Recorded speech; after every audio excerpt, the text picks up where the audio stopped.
all who have been brave enough to come for the breakfast session. So we will start today.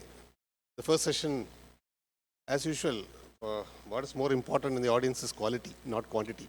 So we would like to have a good audience response to this. So we are going to have Dr.Vilesh Vishwam. Please come on the stage. So he's an up-and-coming nephrologist from Kerala. He's right now mainly working at Specialist Hospital in Cochin. He's been involved in kidney transplant programs, acute kidney injury, and I've heard him speak on many occasions. He's an excellent academician and a very good speaker and takes a lot of care in his presentations also. So welcome to Dr. Vilesh, and over to Dr. Vilesh to talk about the subject of everolimus and how to reduce infections in kidney transplantation. Thank you. Thank you, Dr. Satish Balansa, for the kind words. Respected chairperson, senior teachers, colleagues, and my dear friends. I've been given a topic of early usage of everolimus in transplantation to prevent BKV and CMV infections. It's my disclosure and disclaimer slide. So coming to the table of contents, I will be looking at impact of infections on kidney transplant outcome, everolimus, its antiviral property, evidence of everolimus in reducing post-transplant infections, conclusions and recommendations, and take-home messages. It's been seen that infectious complications have been considered as one of the most commonest cause of morbidity and mortality in kidney transplant patients in Asian population. This was a study by Vanachani where he studied two era from 2011 to 12 and 2014 to 15. And he showed that among both eras, the rate of infection was highest cause of hospital readmission. Amidst the other complications like surgical complications, metabolic complications, acute rejection, and cardiovascular events.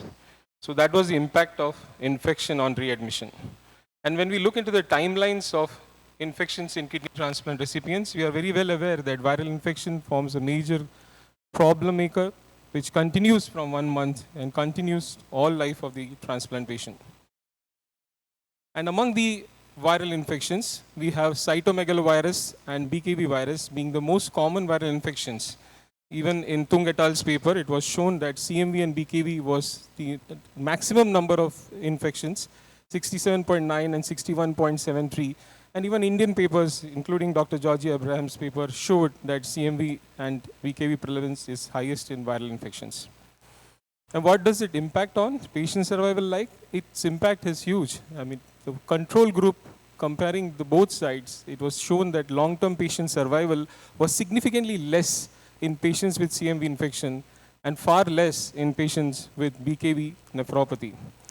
And we look at the graft survival, even worse with BKV nephropathy, having 12.1% versus 66.7% in the control group.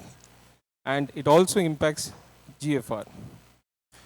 The risk factors for CMV, BKV, we all are aware of the fact that donor positive, recipient negative on both sides with anti-rejection therapy, and in CMV specifically, disease donor transplantations, absence of short length of antiviral prophylaxis, and immunosuppression burden is the main reason for infections.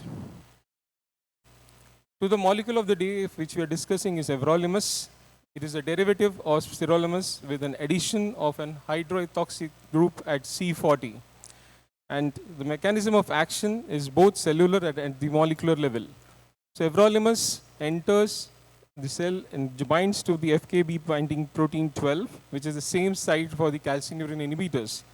And from there, it inhibits the phosphorylation of serine kinase and inhibits the protein synthesis, leading to inhibition of cell growth and proliferation.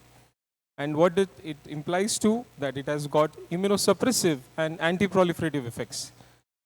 Activities in the lymphocytes is synergistic with cyclosporin to prevent organ rejection and prolong allograft survival by preventing immunological injury to the endothelium.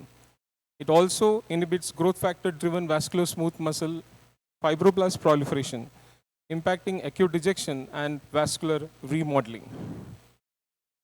But today's topic is about the antiviral effects of everolimus in mTOR. 3 points which is most significant in the antiviral action is inhibition of the virus mRNA translation, It inhibits CMV RNA translation by preventing phosphorylation and inactivation of the transposon gene, which is important in the late phase of the viral multiplication. The SRL enhances the quality as well as the quantity of the CD8 memory cells. And in the innate immunity, it increases the pro-inflammatory cytokines such as IL-2 and IL-beta, and anti-inflammatory cytokine IL-10 is suppressed, by which the antiviral property of everolimus takes place. Now, with this background, what evidence we have on the role of everolimus in CMV and BKV, for which we had to go through meta-analysis, systemic reviews, randomized controlled trials, and epidemiological studies. Coming to the first evidence by NCR et al., which showed a retrospective study to assess the conversion of mTOR-based immunotherapy with reduced urinary BKV load, which was among 63 kidney transplant recipients, which was followed for 24 months. And they found that the urinary BKV titers were significantly low in the conversion group after follow-up, whereas non-conversion group remained unaltered. And there was significantly lower BKV load in the conversion group. This conversion into mTOR was done at 6 to 18 months. Going to the next important part of the same paper was the improvement in renal function secondary to addition of mTOR, which improved up to plus 20 ml per minute per kg. Now coming to the second paper by Knight RJ et al., where the conversion from TAC MMF to TAC mTOR after kidney transplant reduces both BKV and CMV viremia. It was a retrospective single center study, and important is here we had converted in the first month post-transplant, and the outcomes were compared. We had 40 patients in each group. The CMV-free survival was seen at 3 years to be much lower in the converted group compared to the non-converted group, and same with BK virus. But along with that, the other important outcomes were the comparable acute rejection episodes between the two groups. It was just 13% versus 18%. Proteinuria was only up to 10% compared to 5% in the MMF group. Incisional hernia issues, or no incidence also of wound infection, wound dehiscence, or any ureteric leak in these patients. Probably we can consider that because of the addition of everolimus after 1 month kept away from the surgical complications. The next paper from Anteci et al. 2012 looks into the idea of CMV prophylaxis. Is it dispensable? Whether we can avoid CMV prophylaxis in those patients who are converted to mTOR inhibitors. So this meta-analysis looked into clinical trials of solid organ transplant and converted into 2 analyses. The first analysis considered 10 KTR trials, and the second analysis 15 RCTs. The first analysis was looking into direct conversion between mTOR versus CNI, and the second was comparing mTOR plus CNI versus a CNI plus metabolite. Note that the number of patients in the two groups were very high, 3,100 in the first analysis and 7,000 plus patients in the second. Now looking at the outcome, the risk of CMV events significantly reduced in patients with mTOR treated versus CNI, and also this continued even in the group where we use CNI plus mTOR against mTOR treatment. Coming from 12 months to 6 months, then 1 month, we try to avoid prophylaxis, and now we are trying to see which of the molecule, everolimus or sirolimus, are good in regards to CMV infection post-kidney transplant. In this, we had 4 groups in a 12-month study of network of meta-analysis, in which first group was given only sirolimus, second group was given everolimus, third group had sirolimus plus CNI, and the fourth group had everolimus plus CNI. It was the n is equal to 6 is a 6 randomized controlled trials compared between the 2 sides. Here also, everolimus was impressive in decreasing the account of CMV infection when added to low dose CNI. The relative risk was up to 0.27%. So how does everolimus differ from sirolimus? It has got higher bioavailability, no loading dose is needed, different affinities to transporters and metabolizing enzymes. The shorter terminal half-life is the reason for giving it as a BD dose. But most important and most remarkable is the potential to antagonize the negative effects of CNI on neuronal and renal cell metabolism. when sirolimus is added to CNI, it causes mitochondrial oxidation inhibition, and it stimulates the anaerobic pathway. But everolimus stimulates the mitochondrial oxidation and reduces the vascular inflammation. Coming to the next paper from Fischer et al., which was the Elevate trial, which was an international 2-year study involving 700 de novo KTR patients, which was randomized to convert to everolimus at 10 to 14 weeks post-transplant, and the others to remain on CNI therapy. So now we have come to a point of initiating EVR at 10 to 14 weeks. The mean GFR was significantly higher in the EVR group at all points after randomization. In the intention of treat population also, at month 12, it maintained the same difference. Early conversion of everolimus results in lower CMV and BKV infection was maintained even in this trial when it was initiated at 10 to 14 weeks. This is a very important paper from Kaminsky et al., where now we are looking at the CMV infection rates and incidence in seropositive KTR patients who are treated with everolimus. Of the 186 patients, only 174 patients were transplanted and included in the initial analysis. And the two groups were everolimus plus cyclosporin and MPA plus cyclosporin. Even in this, EVR group demonstrated lower incidence of CMV D anemia as compared to MPA, that was 39.2 versus 77.8. And more importantly, only few patients in everolimus group needed treatment for CMV at 21.8% versus 47.1% of the patients in the control group needed treatment for CMV infection. And this reduction maintained at 12 months and between the two groups, with lower incidence of even CMV D anemia in the EVR group.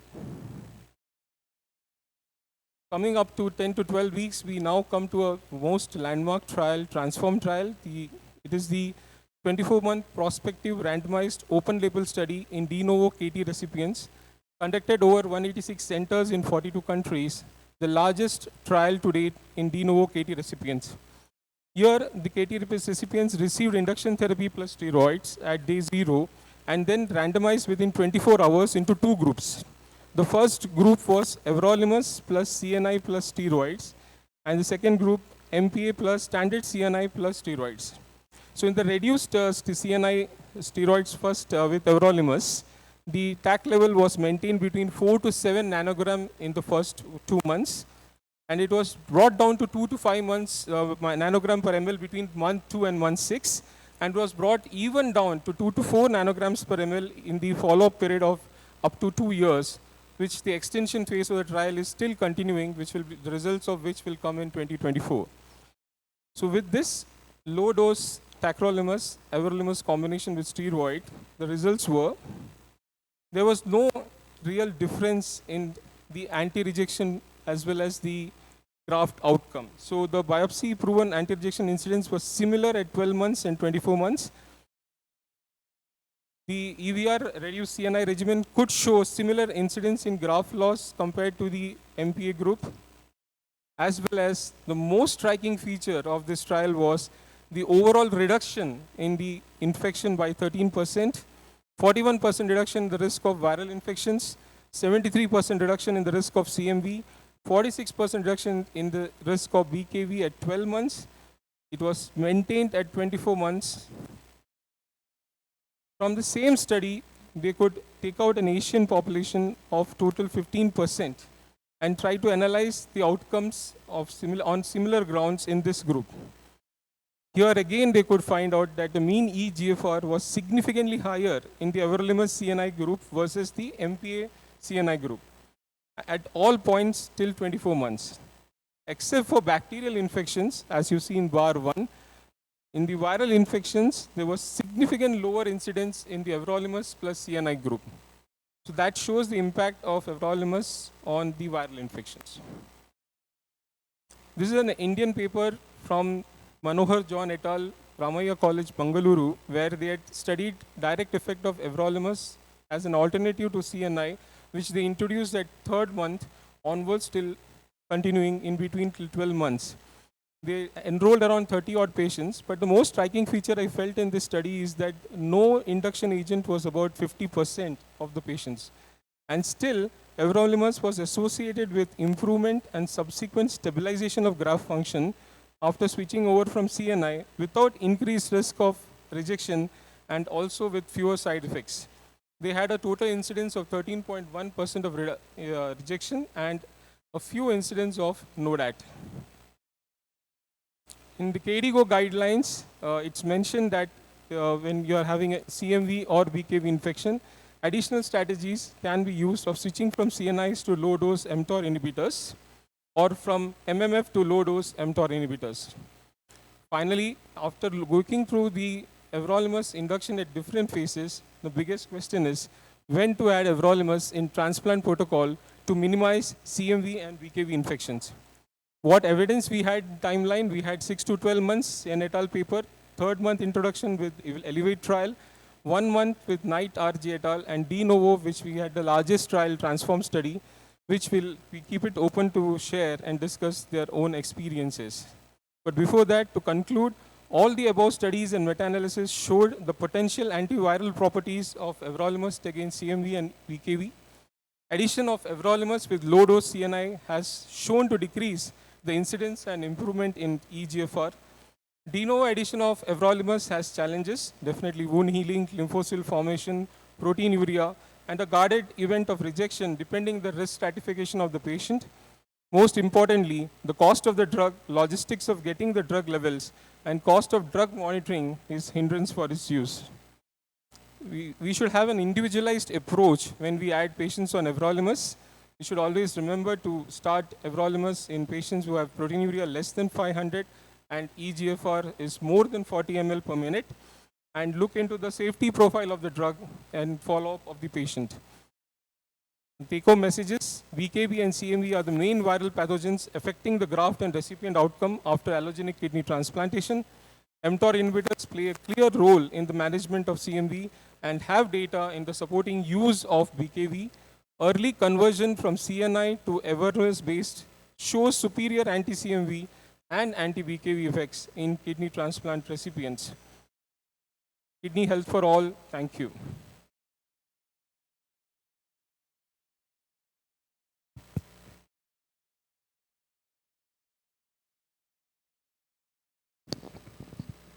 Thank you, Dr. Vilesh. It was a very nice summary of use of everolimus. Now, as you all know, this kidney transplant immunosuppression has advanced tremendously since the early days. In my days, steroid and azathioprine, then cyclosporin were the mainstay. And believe it or not, some of the patients are still alive on those drugs. Though we have significantly reduced the short-term prognosis in transplant, the long-term graft still remains a challenge. The main challenges being, apart from chronic graft rejection and cardiovascular problems, is infection, notably viral infection and BKV virus, and tumor. Now, mTOR inhibitors have proved a very great boon in avoiding many of these problems. Now, especially it has an antiviral role, and also they have an anti-tumor role, especially in renal cell carcinoma and some pancreatic cancers. Now, everolimus and sirolimus, now these drugs, they have a very useful role if you are using it judiciously, carefully monitor the levels, have an eye for problems, and adjust the dosage. Now, fortunately, many of these problems are largely dose-related and can be overcome and reversed when you are careful. Another thing is the common problem, the problem they say is delayed wound healing. So make sure you start it when the wound has healed, when proteinuria has subsided, and when renal function is stabilized. Now, if you follow these precautions, these mTOR inhibitors are a great boon to the transplant nephrologist. And now the session is open for any questions. Yeah, please.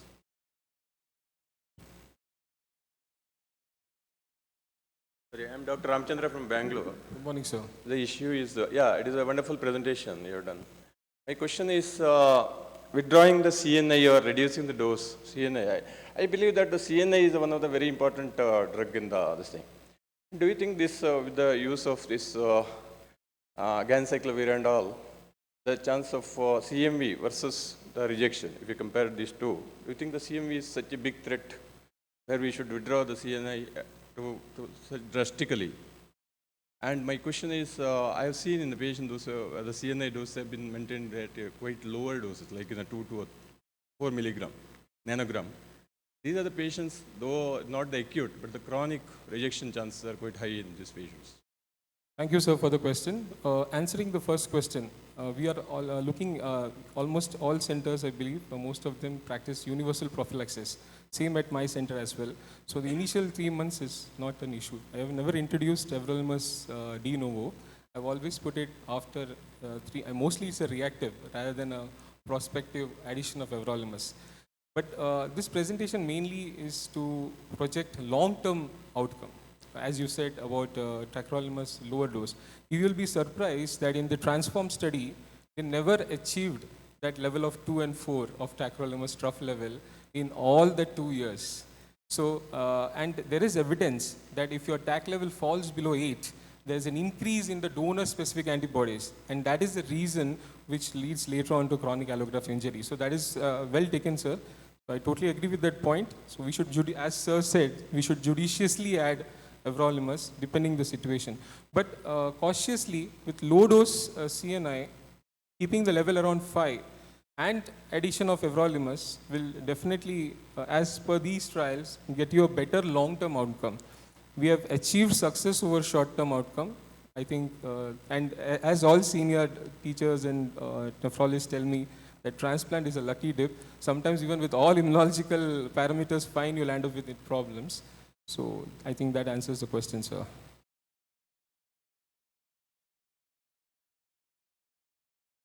Morning, sir. Regarding the level, therapeutic level is too wide. This is 3 to 8. Yes. I don't know how to maintain. See, you know, in tacrolimus we have 12 to 15 micrograms initially, then we can go down. Yes. But here the level maintenance is very problem. That is one thing.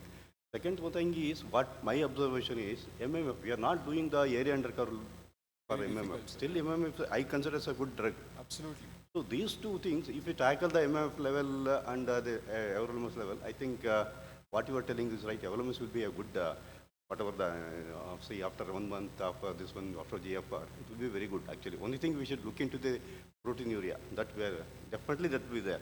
Even it is, see, usually they tell that AC inhibitors will reduce the proteinuria, but it's not like that. Even you have to stop that. You see, I have got one patient. He developed nearly 12 grams of proteinuria following everolimus. And as I told, he had CMU positive. We put him on voriconazole. Then we attributed to voriconazole. Probably it has got action on everolimus also. It increases everolimus. So then we attributed to voriconazole. We reduced the stop the voriconazole. Then proteinuria automatically reduced. So don't this one is don't ever think everolimus only causes the high level. Can the high level cause proteinuria? I don't know. See from 12 grams, after stopping voriconazole, the proteinuria came down to 3 grams now. Still that is there. I've done biopsy waiting for AM report. So that's what I think better we have to look into that aspect in everolimus. That's better. I think regarding level and the MMF area under curve. Yeah. Sir, I totally take that. It's a very important point which sir has brought up. When we look at the level part of it, most of the time in practice, we manage around, we say 2 to 6, but if it is at level of 4, and the graph function is monitored, it's fairly stable sometimes. It doesn't affect. But as you said, sir, like later on, when you do area under the curve for MMF, it's not possible all the time. So this is easier compared to the other aspect. And about the proteinuria. So most of the studies, the baseline proteinuria was around 159 to 236, which went up to 800. And very few patients, they showed nephrotic range proteinuria. But when I just tried to analyze certain papers, I felt like this, that where the patients had infection at the same time, they are the ones who had the maximum proteinuria. In proteinuria management, it's very easy to say to start ACE inhibitors, but at the same time, the creatinine level is also, during infection, on the higher side, which is its only way to come out of it is to reduce the dose or stop everolimus at that point of time. I totally take that up, sir. Thank you. just, I think we still have 1.5 minutes, so just let me ask you one or two questions. One is, would you start everolimus with tacrolimus or with mycophenolate? Which one would you prefer? Sir, I would go with, if all the studies suggest that everolimus is better with tacrolimus, Yes, because we are trying to reduce infection in this talk at least, and MMF will definitely put the patient prone. But MMF is a drug very close to the heart. I mean, it's definitely the proven out and out that if you have MMF along with the regimen, your graft is seen. Finally, what is important, the patient comes to you and asks you the creatinine levels, and if the levels are steady, that's what make you happy and the patient happy. But sometime once the graft function is stabilized, sir, I would prefer that go with low dose TAC and everolimus. So one more question.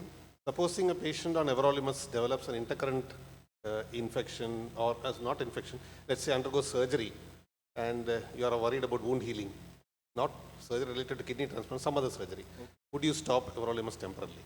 So yeah, this is another important question asked by sir, because it's very possible that a kidney transplant patient can end up with an appendectomy or a major surgery. Most cases, it's been seen in our practice also, we stop everolimus and switch to tacrolimus at that point of time, because it may affect wound healing for sure, sir. So it's better to either minimize and see the response, or if in a major surgery, it's better to switch. That is the safest option. Just one question. One of the problems they say with these mTOR inhibitors is in patients with high cholesterol, dyslipidemia. What are your comments? So dyslipidemia is very high actually. High cholesterol levels ranged in the studies around 300 plus. But there are two points, one after another. So one side you see that the levels are going high, dyslipidemia, which is a risk factor for cardiovascular disease. But at the same time, sir, because of its anti-proliferative effect of mTOR, it is able to stabilize the atherosclerotic plaques and also remodel the heart.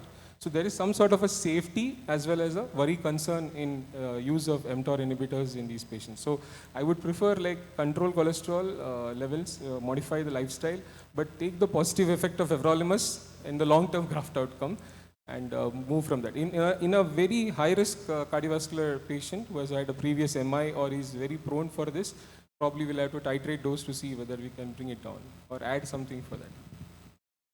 One more chance. Thank you very much. I think we can close the session. Thank you very much for the audience. I thank Novartis for giving this sponsorship. Thank you.